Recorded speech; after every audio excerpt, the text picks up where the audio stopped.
Namira TV.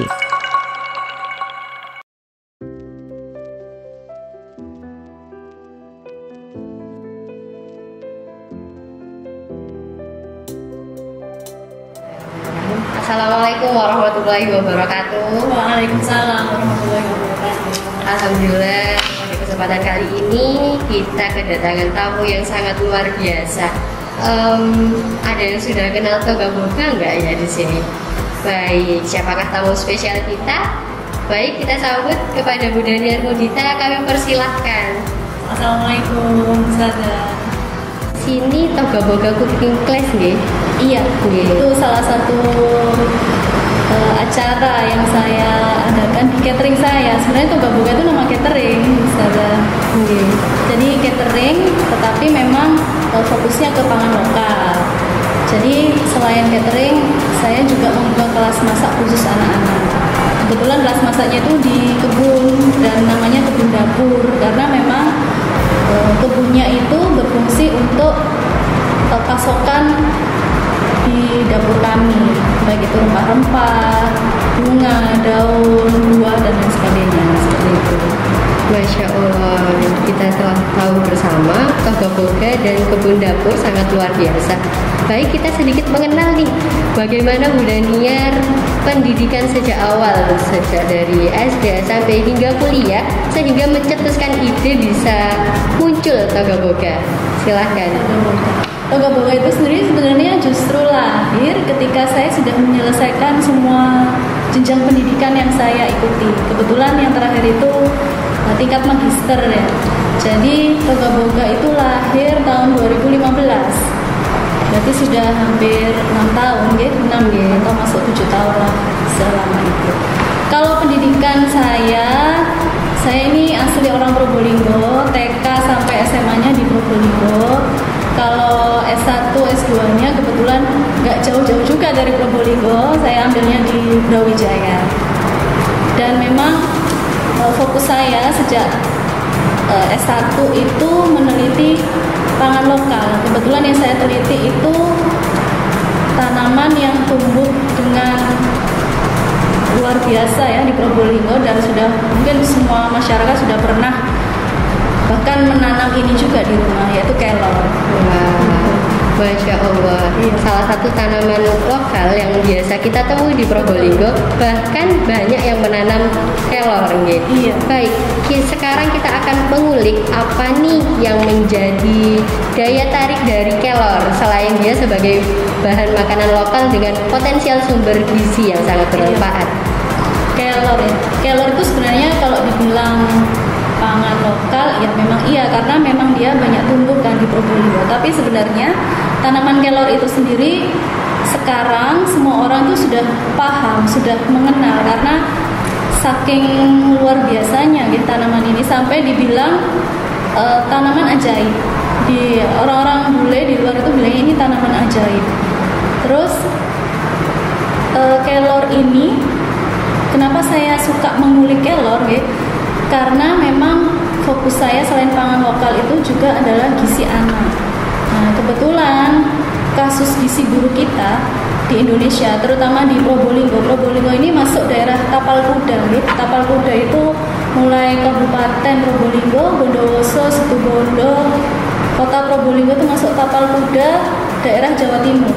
Itu pada waktu itu tahun 2012 sampai 2015 saya intens melakukan riset itu kasusnya itu cukup tinggi, menempati urutan teratas saya kasus gizi buruk anak pada anak.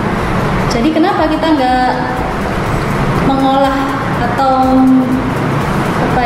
kenapa kita tidak memanfaatkan tanaman-tanaman lokal yang ada di sekitar kita, dan saya tertarik pada kelor karena kalau masyarakatnya sudah mengenal kelor, insya Allah nanti penerimaannya untuk anak-anak itu juga tidak susah kan, pikir saya begitu. Dan alhamdulillah ternyata memang iya, tanaman kelor itu proteinnya itu luar biasa, khusus tanaman kelor yang ditumbuhkan di Probolinggo. Nah saya fokusnya di situ Ustazah, jadi saya itu meneliti kelor yang khas Probolinggo itu ada, namanya kelor udang ya kalau bahasa Indonesia, tapi orang sini, orang Madura sini bilangnya meronggi odeng. Iya, betul. Ya, mungkin Betul. bisa sudah tahu ya. Iya, betul. Jadi dari ciri fisiknya semua betul. kelor odeng atau udang ini merah batangnya. Iya, betul Dan sekali, betul sekali. Iya. Dan orang sini itu mengenal meronggi odeng itu adalah jenis kelor yang jauh lebih enak ya, jauh lebih enak untuk Iya. disayur. Betul. Saya juga baru tahu itu ada ya ternyata kelor yang khas gitu ya, Iya. khas, dan di luar sana orang nggak tahu. Jadi saya waktu itu sempat cross check ke Purwodadi, Kebun Raya Purwodadi. Iya. Saya langsung ke sana, ugo-ugo perpustakaannya. Jadi di situ kan perpustakaan botani itu lengkap ya, mulai zaman penjajahan Belanda itu ada. Saya cari semua literatur yang membicarakan tentang kelor, ternyata tidak ada atau tidak tertera, tidak dikenal yang namanya meronggi odeng atau kelor udang. Nah, itu saya tambah penasaran. Penasaran ya, Masya Literatur Allah. manapun dari luar negeri, bahkan apalagi luar negeri ya, itu juga belum tahu kalau ada meronggi odeng. Akhirnya setelah saya konsultasi dengan profesor saya, boleh dikatakan kalau meronggi odeng khas Probolinggo ini sebagai varietas lokal gitu. Iya, baik. Masya Allah. Iya. Demikian sangat luar biasa manfaat yang kita rasakan dari kelor. Ada varietas baru yang ditemukan di kota Probolinggo. Betul. Di daerah Probolinggo khususnya. Baik, di sini kami dari SMP Namira memiliki nota kesepahaman, artinya kerjasama dengan Toga Boga, di mana Bu Daniar sebagai guru kewirausahaan di SMP Namira juga memiliki kiat-kiat bagaimana cara kita mulai dari penanaman, pengolahan hingga pemasarannya. Wah, sangat luar biasa, Masya Allah. Baik Bu Daniar, silahkan bagaimana nanti perkembangannya di SMP Namira maupun ide-ide yang akan Ibu tuangkan di SMP Namira. Silahkan.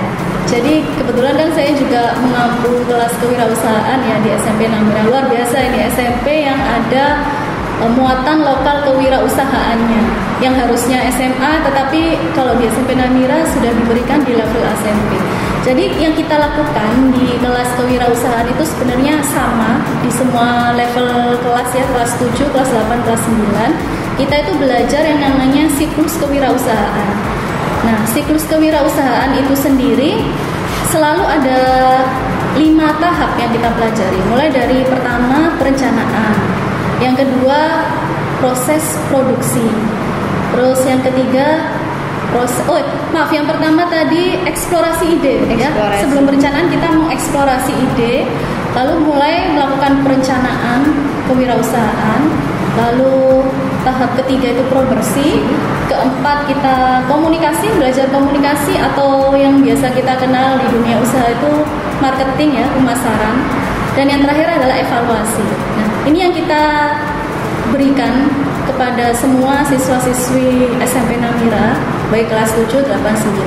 Nah, untuk terkait nota kesepahaman ya atau MOU dari SMP Namira dengan Toga Boga, maka kita akan memasukkan materi tentang eksplorasi terkait dengan meronggi odeng itu tadi atau kelor udang itu tadi di kelas kewirausahaan. Tapi untuk tahap pertama ini kita lakukan di kelas 7 ya, terkait dengan sekolah penggerak. Namira adalah salah satu sekolah penggerak dan itu sudah dilakukan di kelas 7. Ya, jadi itu yang akan kita lakukan. Kita akan mengeksplorasi apa itu meronggi odeng ya. Saya yakin semua siswa pasti sudah tahu kelor, tapi kalau kelor udang atau meronggi odeng mungkin mereka belum ngeh ya kalau kita punya ternyata yang di sekitar kita itu meronggi odeng gitu. Iya, dan itu lebih enak ternyata, dan memang setelah saya teliti gizinya berbeda dengan kelor yang biasa seperti itu. Jadi ini sangat potensial gitu untuk kita kembangkan bersama-sama dengan siswa dengan cara yang sederhana. Jadi bagaimana budidayanya, karena kelor itu salah satu tanaman kebun ya, tanaman pekarangan yang tidak perlu perawatan yang khusus. Sebenarnya dia ditancepin gitu aja, asal tanahnya gembur sudah bisa tumbuh. Dan ajaibnya dia selalu bisa dipanen setiap kapanpun ya, tidak ada musimnya. Musim hujan, musim kemarau kita selalu bisa memanen kelor. Nah itu, jadi rencananya sih saya ingin siswa itu tahu bagaimana cara perbanyakan tanaman kelor. Tidak hanya dari biji, mungkin bisa dari stek seperti itu. Lalu kita masuk ke siklus selanjutnya, perencanaan apa yang bisa siswa gali dari tanaman kelor ini, apakah bisa dijual dalam bentuk tanamannya utuh, ataukah daunnya, ataukah olahannya, seperti itu. Nanti kita akan membuat apa ya, semacam inkubasi bisnis ala SMP. Seru ini. Masya Allah. Padahal kalau kecil-kecil kita udah diajari ya, semangat-semangatnya nih. Padahal kalau zaman kita mungkin ya pendidikan kewirausahaan itu baru diberikan level mahasiswa ya mungkin ya. Betul sekali. Saya dulu begitu sekali. Tapi di zaman ini luar biasa, anak-anak itu sudah diberi fasilitas yang khususnya oleh SMP Namira ya, nanti akan ada fasilitas kan yang diberikan dari sekolah, mulai dari tahap budidaya sampai dengan pemasaran. Tidak hanya berhenti di pengolahan, kita akan mengajarkan anak-anak itu bagaimana bukan sekedar menjual memperoleh untung ya, tapi bagaimana mereka bisa mengkomunikasikan produk yang telah mereka rancang, telah mereka produksi kepada orang lain. Nah itu yang pentingnya di situ. Jadi ya mungkin sekalian saya tekankan di sini bahwa kelas kewirausahaan itu bukan semata mengajari anak-anak itu cari uang atau cari keuntungan, tidak seperti itu. Tapi bagaimana mereka bisa mengeksplorasi ide-ide kreatif mereka. Dalam hal ini sesuai dengan nota kesepahaman antara SMP Namira dengan Toga Boga, kita akan eksplor habis-habisan yang namanya kelor udang itu. Gitu. Jadi bagaimana kreativitas siswa itu kita kita bimbing gitu untuk lebih bermanfaat bagi siswa itu sendiri maupun bagi orang-orang di sekelilingnya seperti itu. Dan kalau di kelas kewirausahaan itu kita bilangnya bukan kelas KWU sebenarnya, tapi Laskar Saudagar Namira. Masya Allah, Laskar Saudagar, tepuk tangan dulu untuk Laskar Saudagar SMP Namira. Iya, kenapa Laskar Saudagar? Karena saudagar itu artinya banyak akal. Jadi pengennya sih anak-anak itu ketika masuk kelas Laskar Saudagar, kalau Namira kan khasnya Laskar ya, kita selalu bilangnya Laskar Namira, Laskar SMP Namira. Nah kalau kelas KWU Laskar Saudagar Namira seperti itu. Harapannya punya ya sesuai dengan artinya saudagar, punya banyak akal, tapi akalnya itu dipergunakan ke jalan yang baik. Jadi bukan ngakalin orang, tetapi kita justru eksplorasi kreativitas itu tadi.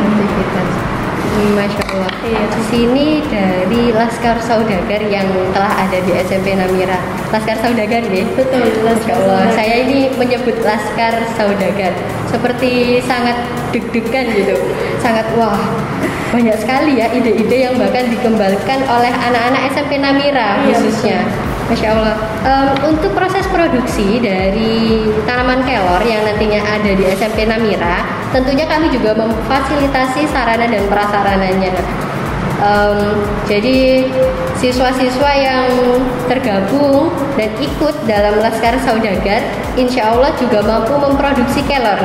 Demikian. Saya yakin bisa, karena proses pengolahan kelor itu sebenarnya tidak butuh teknologi yang yang sophisticated itu. Teknologi sederhana pun seperti pengeringan sinar matahari itu sudah cukup sebenarnya. Tinggal kita beri ilmu atau teknik bagaimana sih cara pengeringan yang benar itu. Apakah daun yang muda, apakah daun yang tua, dan ada jam-jamnya khusus sebenarnya untuk memanen daun kelor, untuk menjaga agar gizinya tidak terlalu banyak berbuah. Ya, saya sempat membaca sebuah literasi nih, Bu Daniar. Jadi kelor itu tidak bisa diambil ketika matahari telah muncul, terbit. Betul. Jadi ketika melakukan pengeringan sebelum matahari terbit sehingga kelor tidak berubah warna menjadi kuning. Iya, betul. Masya Allah. Sebelum matahari terbit atau sekalian sore hari ketika matahari akan terbenam. Jadi intinya tidak terkena paparan sinar matahari. Tidak terkena paparan sinar matahari dan tidak ada reaksi fotosintesis pada saat itu. Jadi nilai gizinya relatif lebih lebih utuh lah ya kalau tidak ada proses fotosintesis. Ya, memang betul sekali. Ada jam-jam tertentu untuk memanen daun kelor ya.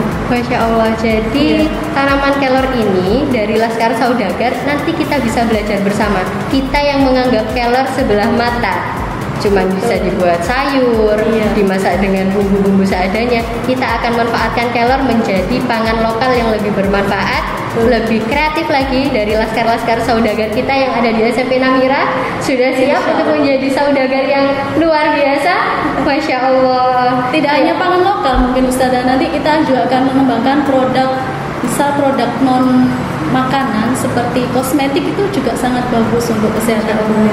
Jadi nanti proses pengeringannya akan berbeda. Kelor yang untuk dimakan dengan kelor yang tidak dimakan atau tidak untuk dikonsumsi itu sangat berbeda. Nanti kita akan belajar semuanya di situ dengan teknologi yang sederhana sekali, dan saya yakin anak-anak level kelas 7 itu bisa.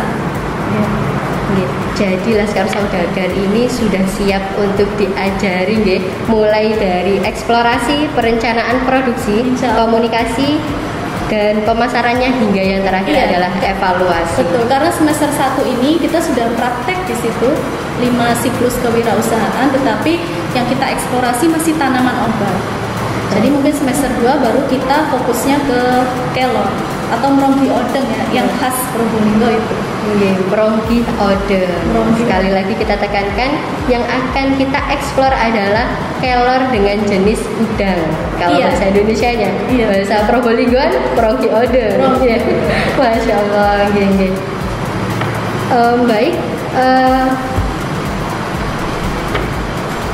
Selanjutnya, untuk meronggi odeng ini sendiri kita akan eksplor menjadi olahan-olahan yang sangat bermanfaat, baik itu kosmetik, kecantikan, dan untuk pangan. Nah, baik, untuk proses produksinya, siswa dari SMP Namira ini melakukan produksi di sekolah atau di kebun dapur, demikian.